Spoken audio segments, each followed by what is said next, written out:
మన ప్రభువును ప్రియరక్షకుడైనటువంటి యేసుక్రీస్తు వారు అనుగ్రహించినటువంటి గొప్ప మహాకృపను బట్టి మరి కొలువ ప్రతి ఒక్కరికి వందనములు. దేవుడు అనుగ్రహించినటువంటి గొప్ప మహాకృపను బట్టి మనందరము ఏకంగా కూడి ఇప్పుడు దేవుని సన్నిధిలో కూర్చొని దేవుని మాటలు వింటకు మనందరం ఆసక్తిగా ఉన్నాం.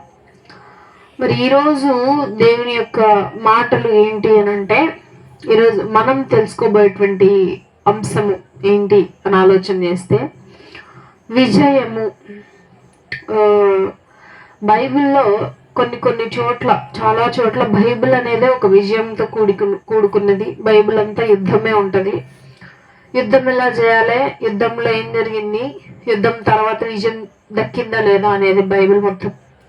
అయితే కొంతమంది భక్తుల జీవితాలను గమనించి వారి జీవితంలో విజయమును గూర్చి మనము ఈరోజు ఒకసారి గమనించబోతున్నాం. భక్తుల జీవితంలో విజయాలు అని అంటే చాలా మంది భక్తులు ఉన్నారు. వాళ్ళలో మనం కొంతమందిని రాత్రికాలమును గమనిస్తూ వారి జీవితంలో దేవుడు అనుగ్రహించిన విజయాన్ని మనం గమనించి, అట్టి విజయము దేవుడు మనకు కూడా కలుగజేయాలి. అప్పుడు వారు ఏ విధమైనటువంటి కార్యములు చేస్తే దేవుడు విజయాన్ని ఇచ్చాడో, సో మనం కూడా అట్టి విధమైనటువంటి విజయాలు చేయాలి అని చెప్పి ఆలోచన చేస్తూ మనము ముందుకెళ్ళటానికి ఉపయోగపడుతుంది ఈ యొక్క వాక్యము. అయితే మొట్టమొదటిగా ఆదికాండము 37వ అధ్యాయము 6 నుండి 10 వచనములు. ఆదికాండము 37వ అధ్యాయము 6 నుండి 10 వచనములు చదువుదాం. అతడు వారిని చూచి, ఆదికాండము 39, ఆదికాండము 39:4 వచనం. యోసేపు మీద అతనికి కటాక్షము కలిగిన గనుక అతని యొద్ద పరిచర్య చేయువాడాయను, మరియు అతడు తన ఇంటి మీద విచారణకర్తగా అతన్ని నియమించి తనకు కలిగినదంతయు అతని చేతికి అప్పగించెను. ఇక్కడ ఎవరి గురించి మనం ఒకసారి ఆలోచన చేసాం, ఎవరి గురించి చదివాము అని అంటే యోసేపు గారి గురించి చదివాం. ఈయనని అన్నదమ్ముళ్ళు, అన్నలు, తమ్ముడు, ఈయన తర్వాత ఇంకొక తమ్ముడు ఉన్నాడు బెన్యామీను. తమ్ముడు అంటే చాలా ఇష్టం యోసేపు గారికి. అన్నలు ఉన్నటువంటి ఆ 11 మంది అన్నలు కలిసి యోసేపు గారి మీద కుట్ర పన్ని అతన్ని అమ్మేస్తారు. సరే అని చెప్పి వాళ్ళు ఏం చేస్తారంటే ఒక ధనవంతుల ఇంట్లో పనివారిగా అమ్మేస్తారు వాళ్ళు. ఎవరు ఆ ధనవంతులైన వాళ్ళు అంటే ఫరో అనేటువంటి ఒక క్షమించాలి పైన వచనంలో ఉంటుంది. యోసేపు ఐగుప్తు దేశం నుండి తీసుకొని వచ్చినప్పుడు ఫరో యొక్క ఉద్యోగస్తుడు రాజ సంరక్షక సేనాధిపతి అయిన పోతీఫర్, ఆ యొక్క దేశపు రాజు యొక్క రాజ సంరక్షకుడు, అతని సంరక్షకుడి అధిపతి అనమాట అతను పోతీఫర్. అతనికి ఆ యొక్క యోసేపు గారిని అప్పగించడం జరిగింది. యోసేపు గారు ఆ యొక్క ఇంటికి వెళ్ళి మొత్తం గమనిస్తూ పోతీఫర్ గారు చెప్పిన ప్రతి మాట వింటూ, యోసేపు గారి మీద ఉన్నటువంటి అధికారుల మాట వింటూ, వినయంగా బిహేవ్ చేస్తూ ఆయన ఒక బానిసలాగా బ్రతకటం మొదలు పెట్టాడు. ఆయన తండ్రి దగ్గర ఉన్నప్పుడు అతి గారాభంగా పెరిగినటువంటి వ్యక్తి ఇప్పుడు బానిసలాగా ఇంకొకరింట్లో ఉండాల్సి వచ్చింది. దేవుడు ఇదంతా చూస్తూ ఉన్నాడు సైలెంట్ గా. యోసేపు గారిని ఇద్దరు గమనిస్తా ఉన్నారు. ఒకళ్ళు దేవుడు అయితే ఇంకొకడు పోతీఫర్ గారు. పోతీఫర్ ఏం చేస్తున్నాడు అంటే ప్రతి ఒక్కరిని గమనిస్తూ యోసేపు గారిని కూడా గమనిస్తూ చాలా చలాకీగా ఉన్నాడు, తెలివిగా ఉన్నాడు, బాధ్యతగా ఉన్నాడు అని చెప్పి అతనికి కొన్ని అధికారాలు అప్పగించడం జరిగింది. అవే ఏంటి అధికారాలు మనం చదివాం, ఇంకోసారి చదువుదాం. ఆదికాండము 39వ అధ్యాయము 4వ వచనం. యోసేపు మీద అతనికి కటాక్షము కలిగెను గనుక అతని యొద్ద పరిచర్య చేయువాడాయను, మరియు అతడు తన ఇంటి మీద విచారణకర్తగా అతన్ని నియమించి తనకు కలిగినదంతయు అతని చేతికి అప్పగించెను. పోతీఫర్ గారికి కలిగినదంతయు మొత్తం ఉన్నటువంటి పనివాళ్ళు కానీ ఆ ఇంట్లో జరిగేటువంటి పనులన్నిటి మీద ఈయనకే హక్కు. అంటే యోసేపు గారికి తెలియకుండా పోతీఫర్ గారి ఇంట్లో ఏ పని జరగదు, ఏ పని నిర్ణయించరు అని అర్థం అనమాట. అంతటి గొప్ప అవకాశాన్ని దేవుడు ఆయనకి మరలా ఇవ్వటం జరిగింది. సో ఆయన జీవితంలో అన్నాదమ్ముళ్ళు ఉన్న టైంలో మొత్తము అవమానము, హేళన, ఇబ్బందులు, బాధలు అన్ని పడుతూ ఉంటే చివరికి చంపేయాలన్న స్థితిలో కూడా అన్నాదమ్ములు దిగజారారు. అటువంటి స్థితిలో దేవుడు మళ్ళా వాళ్ళ నుండి రప్పించి తప్పించి మరలా ఇంకొకరి ఇంట్లో బానిసగా పంపించి అక్కడ ఆ యొక్క పోతీఫర్ గారి అధికారి ఇంట్లో ఒక మంచి స్థానంలో దేవుడు నించోబెట్టడం జరిగింది. సో మరలా యోసేపు గారి జీవితంలో ఇంకా చాలా గమనించవచ్చు. మనము ఇంకా ముందుకెళ్తే అసలు యోసేపు గారి గురించి ఇంకా మనం తెలుసుకోవచ్చు. ఆదికాండము 43వ అధ్యాయము 26వ వచనం.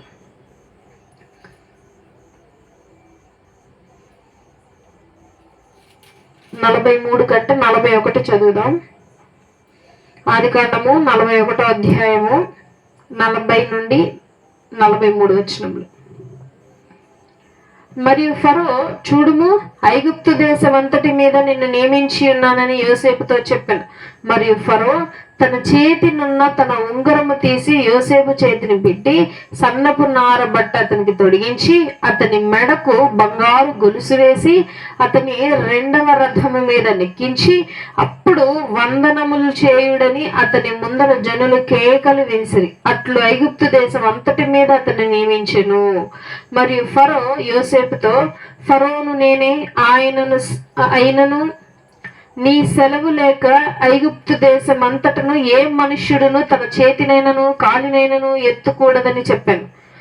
ఇక్కడ పై నుండి గమనిస్తే మనము ఇందాక పోతీఫర్ గారి ఇంట్లో సమస్తమును పోతీఫర్ చేతికి అప్పగిస్తే ఈసారి ఐగుప్తు దేశపు రాజు ఏమప్పగిస్తున్నాడు?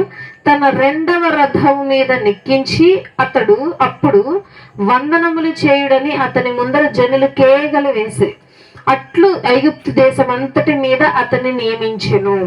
ఈ ముందేమో ఓన్లీ ఇంటి మీద నియమిస్తే ఇప్పుడు ఏం చేశాడు దేవుడు? దేశం అంతటి మీద నియమించాడు ఆయన. సో ఏంటి అంత చేసిన పని ఏంటి? ఆయన చేసిన అంత ఘనకార్యం ఏంటి అని అంటే భయము, భక్తి అనేటువంటివి ఆయనలో ఉన్నాయి. మరి అన్నాదమ్ముళ్ళు ఎందుకు అంత కుతంత్రాలు పెట్టుకొని ఉన్నారంటే కూడా అది కూడా చూద్దాం మనం ఒకసారి. ఆదికాండము 37వ అధ్యాయము 2వ వచనంలో అసలు అన్నాదమ్ముళ్ళు అంతగా కోప్పడటానికి కారణం ఏంటి? యాకోబు తన తండ్రి పరదేశవాసిగా ఉండి కానాను దేశంలో నివసించాడు. యాకోబు వంశావళి ఇది. యోసేపు 17 వాడై తన సహోదరులతో కూడా మందను మేపుచుండెను. అతడు చిన్నవాడై తన తండ్రి భార్య అయిన బిల్హా కుమారుల యొద్దను జిల్పా కుమారుల యొద్దను ఉండెను. అప్పుడు యోసేపు వారి చెడుతనమును గూర్చిన సమాచారము వారి తండ్రి యొద్దకు తెచ్చుచుండెను. ఇక్కడ యోసేపు గారు చేసిన పని ఏంటి అనంటే, యోసేపు గారి తల్లి చనిపోతారు. యాకోబు గారికి 4 భార్యలు. 4 భార్యల్లో చివరి 2వ భార్య రాహేలు అనంటే చాలా అమితమైన ప్రేమ. ఆ రాహేలు గారికి పుట్టినటువంటి కొడుకులే 2, యోసేపు, బెన్యామీన్. ఈమె రాహేలు ఏం చేస్తుంది అని అంటే బెన్యామీన్ గారిని కనటమే చనిపోతుంది. కనిన వెంటనే బిడ్డను చూస్తుంది, బెనోని అని పేరు పెట్టింది, చచ్చిపోయింది. సో ఈ యొక్క 2 పిల్లలు మాత్రం గారాభంగా చూసుకునేవాడు యాకోబు గారు. ఎందుకంటే తల్లి లేని పిల్లలు అని చెప్పి బాగా గారాభంగా చూసుకునేవాడు. అయితే ఈ పిల్లలు ఇంక 3 భార్యల పిల్లలు ఏం చేసేవాళ్ళు అని అంటే, పెద్దవాళ్ళు ఎగ్జాంపుల్ గా పిల్లలు వాళ్ళ పిన్నులతో సైనించటము, వాళ్ళ పెద్దమ్మలతో సైనించటం, ఈ విధంగా చేస్తూ ఉండేవాళ్ళు. ఈ 11 మంది చాలా పాపంలో పెరిగారు. అప్పుడు ఈ చెడుతనాన్ని అంతా చూసి యోసేపు గారు తండ్రికి చెప్పేవాడు, నాన్న అన్నయ్య చూడు ఎట్లా చేస్తున్నాడు, అన్నయ్య ఎట్లా మాట్లాడుతున్నాడో చూడు, పాపం చేస్తున్నాడు, తప్పు చేస్తున్నాడు, ఈ విధంగా చేస్తున్నాడు. అయితే యోసేపు గారు ఎందుకు చెప్పారు అని అంటే, తండ్రి మందలిస్తాడు, మారుతాడు అనే విధంగా చెప్పాడు. కానీ ఎదుటి వాళ్ళకి ఏమని అర్థమైంది? నా మీద సాడీలు చెప్తున్నాడు వీడు అన్నట్లుగా ఆ 11 మందికి అర్థమయ్యి యోసేపు గారి మీద అమితమైన కోపాన్ని పెంచుకున్నారు. వాళ్ళు ఎట్లాగైనా వీడిని చంపేయాలి అన్న విధంగా వారు మారిపోయారు. తర్వాత అతన్ని చంపేద్దామని గోతులకు తీసుకెళ్లారు. తర్వాత దేవుడు ఆ గోతుల నుండి బయటికి రప్పించి మళ్ళా ఇంకొకరు బానిసలుగా పంపించేశాడు. దేవుడు ఎవరి దగ్గర అయితే బానిసలుగా పంపించాడో ఆయనే తన ఇంటి మొత్తాన్ని యోసేపు గారికి అప్పగించేసి, ఇదిగో ఈ ఇల్లు మొత్తం మొత్తంలో ఉన్న పని వారందరూ నీ వాళ్ళే. ఈ రోజు ఏ వంట చెయ్యాలో నువ్వే చెప్పాలా, ఈ రోజు ఏ పనోడు ఏ పని చేయాలో నువ్వే చేసుకోవాలా, మొత్తం నువ్వే చూసుకోవాలి. ఈ ఇల్లు దాటి ఏది బయటకు వెళ్ళకూడదు, నువ్వు లేకుండా లోపలికి ఏది రాకూడదు అని ఇల్లు మొత్తాన్ని పోతీఫర్ గారు యోసేపు గారి చేతులు అప్పగించేశారు. మళ్ళీ తర్వాత కష్టాలు ప్రారంభమయ్యాయి, మళ్ళీ తర్వాత జైలుకి వెళ్ళిపోయాడు, మళ్ళీ తర్వాత ఇబ్బందులు పడ్డాడు, బాధలు పడ్డాడు. మరలా దేవుడు మరలా హెచ్చించాడు. ఈసారి ఎట్లా హెచ్చించాడు? ఓన్లీ ఇల్లు పెట్టలే దేవుడు, డైరెక్ట్ గా ఐగుప్తు దేశం మొత్తాన్ని చేతికిచ్చేశాడు. ఈ ఐగుప్తు దేశం మొత్తం ఇదిగో ఇతని దగ్గర ఉంటది. పోతీఫర్ అయినటువంటి ఫరో అయినటువంటి నేను చెప్తున్నానని ప్రజల మొత్తాన్ని పిలిచి ఒక పెద్ద సభలాగా పెట్టి ఫరో అయినటువంటి నేను చెప్తున్నది ఏంటి అనంటే, నేను రాజైనా సరే ఈ ప్రదేశంలో ఈ ఊరిలో ఒక మనుషుడు బయటకు వెళ్ళాలన్నా, లోపలికి రావాలన్నా, కాలు కదపాలన్నా, తల కదపాలన్నా, చెయ్యి కదపాలన్నా ఎవరు పర్మిషన్ ఉండాలా? యోసేపు పర్మిషన్ ఉండాలా. చదువుదాం ఒకసారి అన్నమాట. ఆదికాండము 41వ అధ్యాయము 43వ వచనం నుండి చదువుతాం. తన 2వ రథము మీద అతన్ని ఎక్కించి అప్పుడు వందనములు చేయుడని అతని ముందర జనులు కేకలు వేసిరి. ఇట్లు ఐగుప్తు దేశం అంతటి మీద అతనిని నియమించెను. మరియు ఫరో యోసేపుతో, ఫరోను నేనే అయినను నీ సెలవు లేక ఐగుప్తు దేశమంతటను ఏ మనుషుడును తన చేతినైనను కాలునైనను ఎత్తకూడదని చెప్పెను. ఇది యోసేపు గారి పర్మిషన్ లేకపోతే చెయ్యిట్లా లేపకూడదంట. ఐగుప్తు దేశస్తుల జనులు కాళ్ళిట్ట కదపకూడదంట. ఆయన పర్మిషన్ ఉండాలంట ప్రతిదీ. ఏది, నేను రాజైనా సరే నువ్వు పక్కన ఉండాలి, మొత్తం నీదే జరగాల మొత్తం అని చెప్పి ప్రచారం చేశాడు. అప్పటి నుండి గౌరవం వచ్చింది. అంటే సొంత రక్తము, సొంత బంధువులు, సొంత అన్నయ్య దగ్గర దొరకనటువంటి గౌరవము అన్య దేశంలో దేవుడిచ్చాడు. దాన్నే గొప్ప విజయం అని అంటారు. ఎప్పుడైనా సరే మనుషుల్లో రక్త సంబంధికులు దేనికి రారు, ఎప్పుడు ఎక్కడికి రక్త సంబంధికులు ఎక్కడ మనకు తోడుగా నిలవరు. మరి ఎక్కడ దేవుడు హెచ్చిస్తాడు అంటే మనల్ని బయట బాగా హెచ్చిస్తాడు, లోపల ఎప్పుడు మనల్ని హెచ్చించాడు దేవుడు. యోసేపు గారి జీవితంలో మనం చూసుకుంటే ఆయన జీవితము చాలా గొప్పది. ఆయన అంత విధంగా హెచ్చించేశాడు. ఆయన హెచ్చించిన వెంటనే ఆయన ఎందుకు రాజు ఆ విధంగా అంత గొప్ప స్థానంలో కూర్చోబెట్టడానికి కారణము అని అంటే, ఫరో గారికి కళ వస్తుంది. కళకు అర్థం ఎవరు చెప్పలేకపోతున్నారు. ఏంటి కళ అని అంటే, ఒక 7 ఆవులు, ఒక బాగా బలంగా ఉన్నటువంటి 7, బలహీనంగా ఉన్నటువంటి 7 కనిపిస్తున్నాయి. దీని అర్థం ఏంటి అని అంటే, అప్పుడు యోసేపు గారు ఆ కలభావాన్ని చెప్తారు. 7 సంవత్సరాల పంటలు బాగా పండుతాయి, 7 సంవత్సరాల పంటలు పండవు. కాబట్టి దేవుడు సూచన ఇస్తున్నాడు, ఇప్పుడు వచ్చే 7 సంవత్సరాల పంటలు బాగా పండుతాయి కాబట్టి ఈ పంట మొత్తాన్ని మనం బాగా సమకూర్చుకోవాలి. కాబట్టి పెద్ద పెద్దవి గుడారాలు, లైక్ ఏమంటారు, గూడౌన్స్ టైప్ లో పెద్దవి కట్టుకొని దాన్ని అంతా భద్రపరచుకోవాలి. తర్వాత 7 సంవత్సరాలు మొత్తం కరువు రాబోతుంది కాబట్టి చుట్టుపక్కల వాళ్ళందరికీ మనమే ఫ్రీగా పంచాలి, మనము తిని మిగలగా ఫ్రీగా పంచాలి అని చెప్పి ఆ యొక్క కలభావాన్ని చెప్పాడని చెప్పి, ఈ కలభావము చెప్పింది దేవుడే, అతని యొక్క భక్తుడే, దేవుడే నీ నోటి నుండి తెలిపాడు కాబట్టి నువ్వు చాలా జ్ఞానవంతుడివి, గొప్పవాడివి అని చెప్పి అతన్ని తీసుకెళ్లి దేవుడు హెచ్చించడం జరిగింది. అంటే యోసేపు గారి జీవితం మొత్తంలో దేవుడు ఎక్కడ చెయ్యి విడవలేదు. అలాగని యోసేపు గారు చెయ్యి విడవల. నన్ను ఇంత హింస పెట్టావు, ఇంత బాధ పెట్టావు, ఇన్ని ఇబ్బందులు పడుతున్నాను, నేనే తప్పు చేయకపోయినా అని చెప్పి యోసేపు గారు ఎక్కడ దేవుని మాత్రం విడిచిపెట్టకుండా దేవునితోనే భయంతో, భక్తితో, వినయంతో, విధేయంతో కొనసాగుతూ ఉన్నాడు. ఆ విధంగానే హెచ్చింపబడ్డాడు. నడుస్తూ నడుస్తూ నడుస్తూ ఎట్లా ఎక్కేశాడంటే కొండెక్కేశాడు అన్నమాట డైరెక్ట్. అప్పుడు దేవుడు హెచ్చించాక అన్నాదమ్ముళ్ళు కూడా మొత్తం చుట్టుపక్కల ప్రాంతం మొత్తానికి 7 సంవత్సరాలు, తర్వాత 7 సంవత్సరాలు వచ్చేసింది, కరువు వచ్చేసింది. తర్వాత చుట్టుపక్కల ప్రాంతాలందరూ వస్తున్నారు ఊర్లోకి, చక్కగా డబ్బులు చెల్లిస్తున్నారు, ధాన్యం తీసుకుంటున్నారు, ఊర్లో వెళ్ళిపోతున్నారు. అయితే అలాగే కనాను దేశంలో ఉన్నారు ఈ అన్నదమ్ముళ్ళందరూ, అక్కడికి కూడా కరువు వచ్చింది. అప్పుడు వారి ప్రాంతానికి ఒక విషయం తెలిసింది. ఏంటి అని అంటే, ఐగుప్తు దేశం వారు ఇచ్చే రేటు కంటే తక్కువ రేట్ ఇచ్చి ధాన్యం ఇస్తున్నారు. వాళ్ళ దగ్గర ధాన్యం ఎక్కువగా పండింది కాబట్టి వెళ్ళి వాళ్ళ దగ్గర తెచ్చుకుందాం రండి అని చెప్పి అందరు దేశం వాళ్ళు వెళ్తున్నారు అని చెప్పి ఈ అన్నదమ్ములు కూడా అందరు కలిసి బయలుదేరారు. ఒక ఇద్దరు ముగ్గురు బయలుదేరి చక్కగా ఒక గాడిదని ఒక సంచిని డబ్బుల్ని పట్టుకొని దేశానికి బయలుదేరారు. సరే అని చెప్పి వెళ్ళేసరికి అక్కడ చూసినటువంటి వారందరూ చక్కగా తీసుకుంటున్నారు, అయిపోయింది. యోసేపు గారు వీళ్ళని గమనించారు, కానీ వాళ్ళు యోసేపు గారిని గుర్తుపట్టలేకపోయారు. ఎందుకు? ఆల్రెడీ బానిసగా అప్పగించేసాం, ఉన్నాడో పోయాడో మనకు అనవసరం అన్నట్లుగా వాళ్ళు బ్రతుకుతున్నారు. కానీ ఈయన మాత్రం తన కుటుంబాన్ని ఎక్కడ మర్చిపోలే, తన అన్నదమ్ముళ్ళని ఎక్కడ మర్చిపోలే. ఈయన చూడగానే వాళ్ళు గుర్తుపట్టి వాళ్ళు డబ్బులు ఇస్తే ఆ డబ్బులు తీసుకొని ఆ ధాన్యంలో వేసేసేవాడు అంట ఆయన. మళ్ళీ వాళ్ళకి ఆ ధాన్యంలో వేసేస్తే వాళ్ళు ఇంటికి వెళ్ళి చూసుకునే వాళ్ళంట. మరే డబ్బులు ఇచ్చావా లేదా, ఏంట్రా మర్చిపోయావా, ధాన్యంలో డబ్బులు ఉన్నాయంట్రా అని. మళ్ళీ రెండోసారి వచ్చినప్పుడు కూడా సేమ్ అట్లాగే. ఈసారి ఏం చేశాడు అని అంటే, చిలిపిగా ఆయన ఒక గిన్నెని తీసుకెళ్ళి ఆయన సంచులు వేసాడంట. అలా వేస్తే దొంగతనం కిందకు వచ్చింది. దొంగతనం చేస్తే శిక్ష విధిస్తారు, జైల్లో వేస్తారు. చిలిపిగా అట్లా చేసేగానే ఇక వాళ్ళు వెళ్ళిపోతా ఉంటే మళ్ళీ ఈయన కదిలీటు వాళ్ళు ఏదో తీసుకెళ్తున్నట్టున్నారు, ఒకసారి చెక్ చేయండి అన్నట్లుగా. చూస్తేనేమో గ్లాస్, అయ్యా మెంది లేదు, అయ్యా అని వీళ్ళు లేదు మీరు తీశారు. కాసేపు ఆడుకున్నాడు అనమాట అన్నదమ్ములు.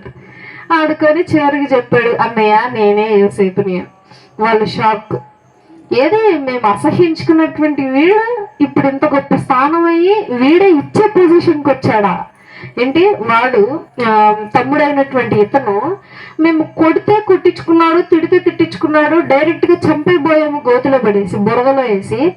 అట్లాంటి వాడు ఇప్పుడు మాకు ఇచ్చే పొజిషన్కి వచ్చాడా అని చెప్పి వాళ్ళు ఆశ్చర్యపోయారు అన్నదమ్ములు. ఆశ్చర్యపోయి సాగిల పడి నమస్కరించి ఏం మాట్లాడుతున్నారో చూద్దాం.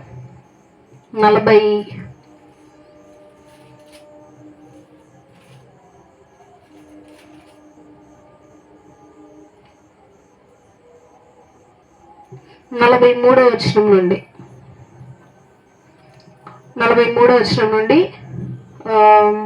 1వ వచనం నుండి చదువుతాను.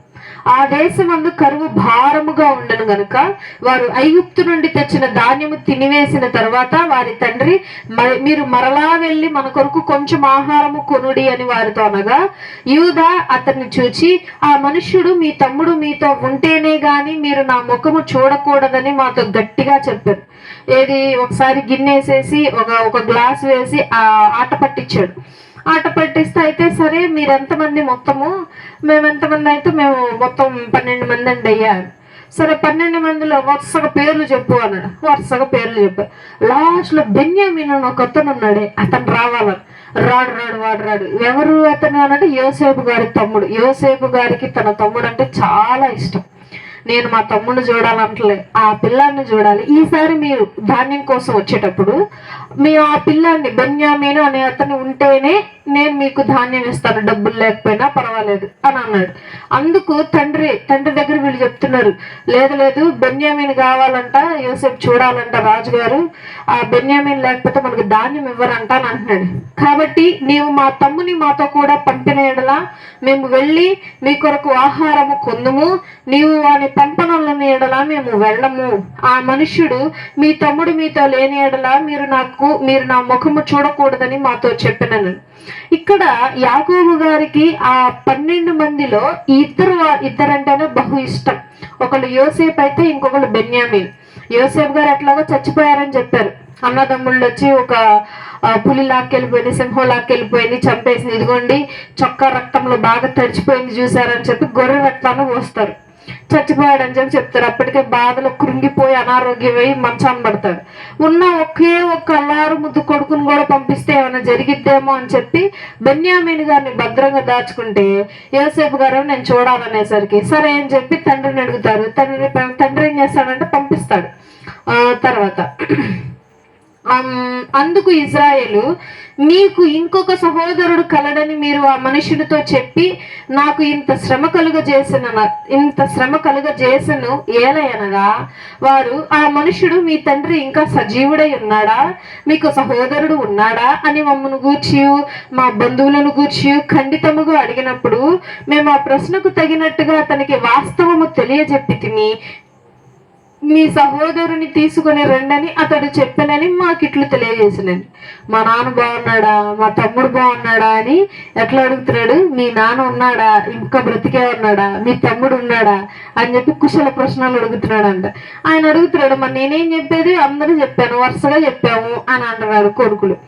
సరే అని చెప్పి యూదా తన తండ్రి అయిన ఇజ్రాయేలుని చూచి, ఇజ్రాయేలు అని అంటే యాకోబు గారే, ఆ చిన్నవానిని నాతో కూడా పంపుము, మేము వెళ్ళి వచ్చేదము. అప్పుడు మేమే కాదు, నీవును మా పిల్లలను చావక బ్రతుకుదుము. నేను అతని గూర్చి పూట పడుకుందును, నీవు అతని గూర్చి నన్ను అడగవలను. నేను అతన్ని తిరిగి నీ వద్దకు తీసుకుని వచ్చి నీ ఎదుట నిలబెట్టినాడు ఎడల ఆ నింద నా మీద ఎల్లప్పుడూ ఉండును. ఇక్కడ కొంచెం ఉంటది, ఇంకొంచెం ముందుకెళ్తే 13వ వచనం. ఆ మనుషులను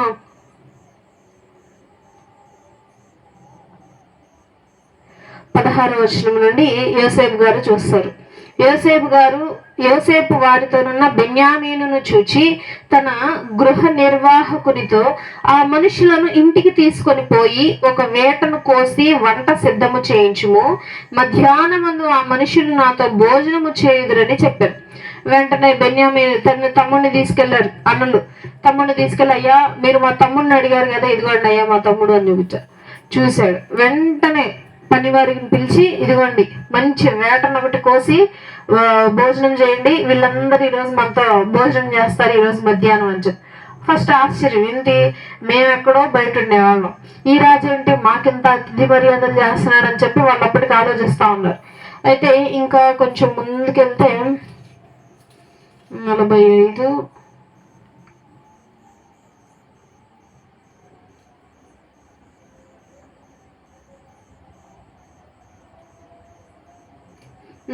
ఇక్కడ నుంచి యోసేపు గారు తనెవరో చెప్తాడనమాట, రివీల్ చేస్తాడు. అప్పుడు యోసేపు 45వ అధ్యాయం 1వ వచనం నుండి, ఇక్కడేమో వాళ్ళకి అతిథి మర్యాదలని చేస్తా ఉంటాడు. ఇక చివరికి చెప్తాడు, నేను ఎవరంటే మీరు ఇప్పుడు దాకా ఎందుకు మాకు ఇన్ని మర్యాదలు చేస్తున్నారు, మేము ఇచ్చిన డబ్బులు కూడా తిరిగి ఇచ్చేస్తున్నారు ఏంటి అని సంగతి అడిగితే అప్పుడు చెప్తున్నాడు యోసేపు గారు.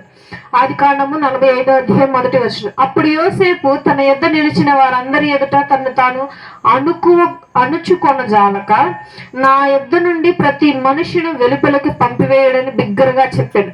యోసేపు తన సహోదరులకు తను తాను తెలియచేసుకున్నప్పుడు ఎవరును అతని యొద్ద నిలిచి ఉండలేదు, ఎవ్వరు లేరు. ఒక రూమ్ లోకి పిలిచి అన్నదమ్ముళ్ళందరినీ, అందరూ ఉన్నటువంటి సెక్యూరిటీ గార్డ్స్ అందరినీ బయటికి పంపించేసి వాళ్ళకి చెప్తున్నాడు. అప్పుడు యోసేపు, నేను యోసేపును, డైరెక్ట్ గా అన్నలు చెప్తున్నాడు, నేను యోసేపును, నా తండ్రి ఇంకా బ్రతికి ఉన్నాడా అని అడిగినప్పుడు అతని సహోదరులు అతని సముఖమందు తొందరపడి అతనికి ఉత్తరం ఇయ్యలేకపోయేది. అంతటి యోసేపు, నా దగ్గరకు రండని తన సహోదరులతో చెప్పినప్పుడు వారు అతని దగ్గరకు వచ్చి, అప్పుడు అతడు, ఐగుప్తుకు వెళ్ళినట్లు మీరు అమ్మివేసిన మీ సహోదరుడైన యోసేపును నేనే, అయినను నేను ఇక్కడికి వచ్చినట్లు మీరు నన్ను అమ్మివేసినందుకు దుఃఖపడుకుడి, అది మీకు సంతాపము పుట్టింపనీయకుడి, ప్రాణరక్షణ కొరకు దేవుడు మీకు ముందుగా నన్ను పంపి ఉన్నాడు.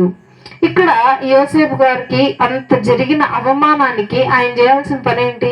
జస్ట్ ఏదో చిన్న కిడింగ్ ఒక ఆట ఆడారు, ఎంత బాగుంది, వాళ్ళంతా హింస పెట్టచ్చు, ఇబ్బంది పెట్టచ్చు, వాళ్ళకి ఎటువంటి ధాన్యం ఇవ్వము, వెళ్ళిపోండి అని కూడా చెప్పచ్చు. ఎందుకంటే ఐగుప్తు దేశం మొత్తం ఆయన చేతిలో ఉంది, రాజు కూడా ఏం మాట్లాడలేదు. కానీ అన్నాదమ్ములను ఇంకా చేరదీసి, నేనే మీరు ఐగుప్తు దేశానికి అమ్మివేసిన తమ్ముడిని, మీ తమ్ముడైన యోసేపు నేనే, అయితే నన్ను అమ్మేశానని నన్ను ఇన్ని బాధలు పెట్టానని మీరు అస్సలు బాధపడద్దు. ఎందుకు అనంటే మీరు బ్రతికి ఉండడానికి కారణము నేను. ఎందుకు? త్వరలో కరువు రాబోతుంది కనుక ఒకళ్ళని ఎంచుకోవాలి, మీలో ఒకళ్ళు. అట్లా దేవుడు నన్ను ఎంచుకొని ముందుగా నన్ను ఇక్కడికి సిద్ధం చేసి మీకు ఆహారము పెట్టుటకు, మిమ్మల్ని రక్షించుటకు, మీ ప్రాణమును కాపాడుటకు దేవుడు నన్ను ఇక్కడికి నడిపించాడు. కాబట్టి మీరు ఎప్పుడు నా గురించి బాధపడద్దు, నన్ను ఈ విధంగా హింసించారని బాధపడద్దు అని యోసేపు గారు అన్నాదమ్ములతో అంటారు. అప్పుడు అన్నాదమ్ములు సాగిలపడి నమస్కారం చేసి, నన్ను క్షమించు యోసేపు, మేము మా తప్పైపోయింది, నువ్వు చనిపోయామని చెప్పి ఇంట్లో చెప్పినా సరే మేము తర్వాత చాలా బాధపడ్డాము. అయ్యో తమ్ముడు లేడే, అనవసరంగా ఎందుకు ఇట్లా చేసినాము అని చెప్పి చాలా బాధపడ్డామేమో అని చెప్పి సాగిలపడి నమస్కారం చేసి ముందు వచ్చిన వాళ్ళన్నిట్లో ఉంటది అనమాట. సో వాళ్ళు పశ్చాత్తాపడతారు. మనం ఈయన విషయంలో, ఈయనకు జరిగిన విషయంలో మనం గమనించాల్సింది ఏంటి అని అంటే, ఈయన బ్రతుకు మొత్తము బాధలతో నిండుకుంటా ఉంటే దేవుడు మాత్రం విజయాన్ని ఇస్తూనే ఉన్నాడు. ఒక్కొక్క చోట ఒక్కొక్క మెట్టు, ఒక్కొక్క చోట మరలా మనుషులు అపజయాన్ని ఇస్తా ఉంటే మరలా దేవుడు తీసుకెళ్లి ఇంకో స్థానంలో నుంచోబెడతాడు. ఇప్పుడు ఎగ్జాంపుల్ గా యోసేపు గారు పుట్టారు, తల్లి లేదు, తల్లి చనిపోయింది. చుట్టుపక్కల వాళ్ళందరూ చక్కగా దాసీలే పెంచారు యోసేపు గారిని, తల్లి లేదు కాబట్టి. సో వాళ్ళందరూ ఎట్లా చూస్తారు, కడుపును పుట్టని బిడ్డని ఎట్లా చూస్తాం మనకు తెలుసు ఆల్రెడీ, అట్లాగే చూశారు వాళ్ళు. కానీ తండ్రి ప్రేమగా చూసేవాడు, అక్కడ దేవుడి విజయం కనిపిస్తుంది. మరలా అన్నదమ్ములు ద్వేషాన్ని చూపిస్తా ఉండేవారు. ఆ ద్వేషంలో వారు తమ్ముడిని చంపేద్దామని చూశారు.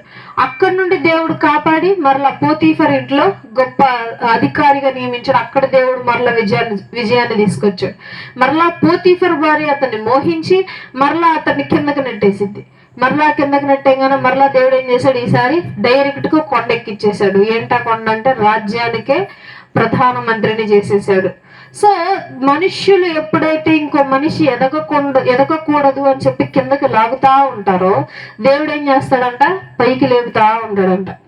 ఏ విధంగానంటే యేసుక్రీస్తు ప్రభువారు రాత్రిపూట తెల్లవారుజామున నీళ్ల మీద నడుస్తా ఉంటే పేతురు గారు చూసి, నేను కూడా నడుస్తాను, భలే నడుస్తున్నారు మీరు, నీళ్ళల్లో మునిగిపోకుండా నేను కూడా నడుస్తాను అంటే, సరే రావయ్యా అని అన్నాడు. సరే వెంటనే పడవ దిగాడు, నడుస్తున్నాడు. నేను నడవగలుగుతున్నాను అని చెప్పి కిందకి చూశాడు, మునిగిపోవటం స్టార్ట్ చేశాడు. సో మనము కూడా అదే విధంగా ఉండకూడదు. యోసేపు గారు ఆ విధమైనటువంటిది ఎక్కడ చూపించలేదు.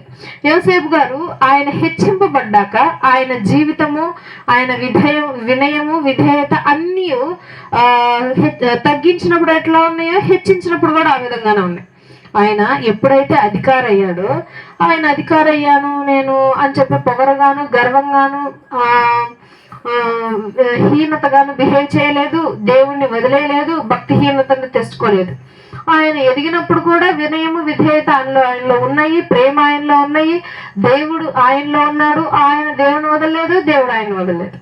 అలాగే మరలా మనుషులు ఏం చేశారు, వీడు హెచ్చింపబడుతున్నాడు అని చెప్పి మనుషులు కిందకి లాగారు.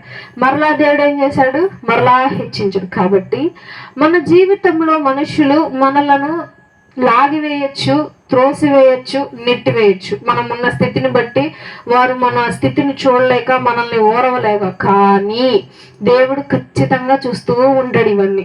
నువ్వేం చేయాలి ఆ స్థితిలో అనంటే, నువ్వు దీన స్థితిలో ఏ విధంగా దేవుని ఎదుట ఆనుకొని ఉన్నావో, నువ్వు దీన స్థితిలో ఏ విధంగా దేవుని ఎదుట వినయము, విధేయత చూపి ఉన్నావో, అదే విధంగా నువ్వు హెచ్చింపబడ్డాక కూడా ఉన్నావు అనుకో, మరలా నిన్ను ఏ మనిషి లాగినా సరే నువ్వు ఈసారి డైరెక్ట్ గా కొండెక్కేస్తాయి, మెట్లెక్కో, డైరెక్ట్ దేవుడు కొండెక్కిచ్చేస్తాడు.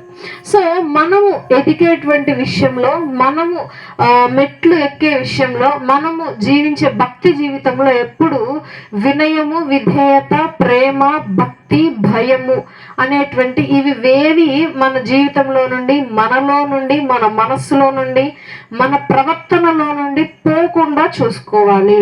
ఎప్పుడైతే మనమందరము ప్రేమ, దేవుని యందు ప్రేమ, భయము, భక్తి అనేటువంటి క్రియలో, అనేటువంటి దారిలో నడుస్తామో, దేవుడు డైరెక్ట్ గా తీసుకెళ్ళిపోతా ఉంటాడు. మనుషుల మీద అధికారిగాను, మనుషులను శాసించేవారుగాను, మనుషులకు ఇచ్చేవారుగాను దేవుడు ఖచ్చితంగా మారుస్తాడు. కాబట్టి మనం ఈరోజు తెలుసుకోవాల్సింది ఇదే. మనము ఎప్పుడు దేవుని యందు భయము, భక్తి కలిగి ఉంటే దేవుడు ఖచ్చితంగా మన చేయి వదలడు. దేవుడు అంతము వరకు మనల్ని అట్లా తీసుకెళ్ళిపోతూ ఉంటాడు. లేదు అని చెప్పి మనము కొత్త హోదాను బట్టి గర్వము వహించి మన జీవితం మనం పాడు చేసుకున్న వారంగా ఎప్పుడూ ఉండకూడదు. యోసేపు గారి వలె ఈ విజయము మన జీవితంలో, ఆయన జీవితంలో ఏ విధంగా విజయం సంపాదించుకున్నాడో, మనము కూడా మన జీవితంలో ప్రతి ఒక్క మెట్టుకి విజయాన్ని దేవుడు ఇస్తూనే ఉంటాడు. ఆ విజయాన్ని మనం ఆనందించి, సంతోషించి, ఆ విజయాన్ని నలుగురికి పంచాలే తప్పితే ఆ విజయాన్ని బట్టి ఎక్కడ గర్వించకుండా, అసూయ పడకుండా, ఎటువంటి ద్వేష భావాలు లేకుండా, దేవుణ్ణి విడిచిపెట్టకుండా మనం ఎప్పుడు దేవునితోనే అంటిపెట్టుబడి ఉండాలి. ద్రాక్షావల్లిలాగా, ద్రాక్షావల్లి నేను, తీగలు మీరు అని అంటున్నాడు క్రీస్తు. సో మనందరము ఆయనకు తీగల వల్ల అట్లా అల్లుకుపోయి ఉండాలి. మనం ఒక హోదాకు వచ్చాము, గెల కాయటం మొదలైంది అని చెప్పి నువ్వు వదిలేస్తే అది దేనికి పనికిరాదు. అది పండాలి, పండి వదిలితేనే దానికి ఉపయోగం ఉంటది. కానీ అది పిందులోనో ఇంకా పచ్చిగా ఉన్నప్పుడు వదిలేస్తే దానికి విలువ ఉండదు. కాబట్టి ఆ యొక్క ద్రాక్షావల్లికి ఉన్నటువంటి తీగల వల్ల మనం ఎప్పుడు అభివృద్ధి చెందాలని మనస్ఫూర్తిగా కోరుకుంటూ దేవుని యొక్క సన్నిధిలో ఈ యొక్క మాటలను ముగిస్తా ఉన్నాను. అందరి తల నుంచి కళ్ళు మూసుకున్నట్లయితే ప్రార్థన చేసుకుందాం. పరిశుద్ధుడు పరిశుద్ధుడు పరిశుద్ధుడు నా ప్రధాన దూతలతోనూ మానవ కోటి సమూహములతోనూ పొగడబడినటువంటి తండ్రి, నీకు వందనములు, స్తుతులు, స్తోత్రములు తండ్రి. ఎంతో మంది ఈ రోజు చూడలేక నశించిపోతుండగా మీరు మమ్మల్ని అలాగ చేయకుండా మమ్మల్ని ఇప్పటికీ సజీవులకు ఉంచారు. వందనాలు అయ్యా నా ప్రభా.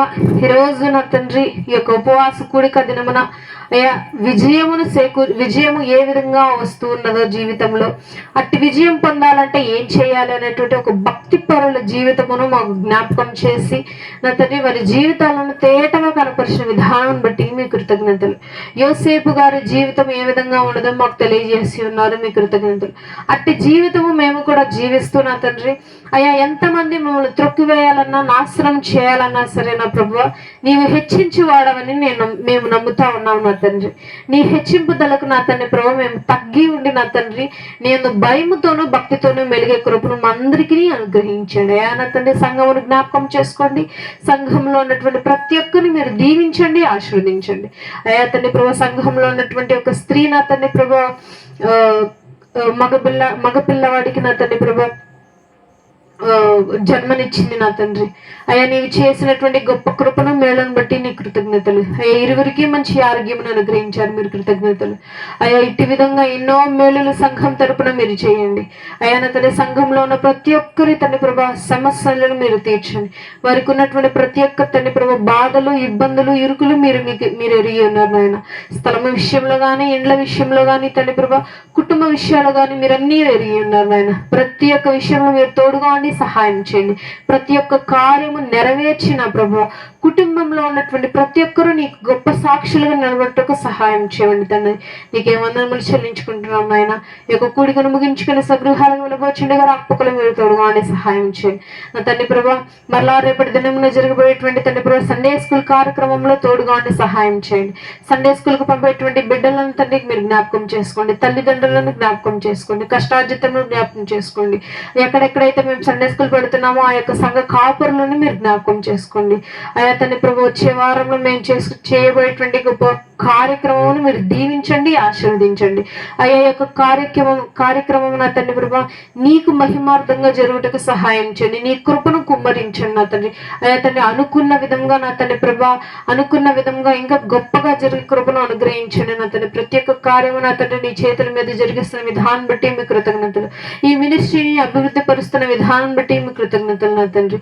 ఇట్టి విధంగా ఎన్నో కార్యక్రమాలు చేస్తూ నీ యొక్క ప్రేమను తండ్రి ప్రభా మా యొక్క జనులకు నా తండ్రి మా సహోదరులకు ఇంకనూ అధికముగా పంచే కృపను అనుగ్రహించమని యేసునామం పెట్టడి వేడుకొంచి ప్రార్థిస్తున్నాం తండ్రి, ఆమేన్. మన తండ్రి అని ప్రేమయు కుమారుడైన యేసుక్రీస్తు ప్రభువారి కృపయు పరిశుద్ధాత్మ అన్యోన్య సహవాసము మనందరికీ ఎల్లప్పుడూ తోడైండి నడిపించును గాక, ఆమేన్. అందరికీ వందనాలు.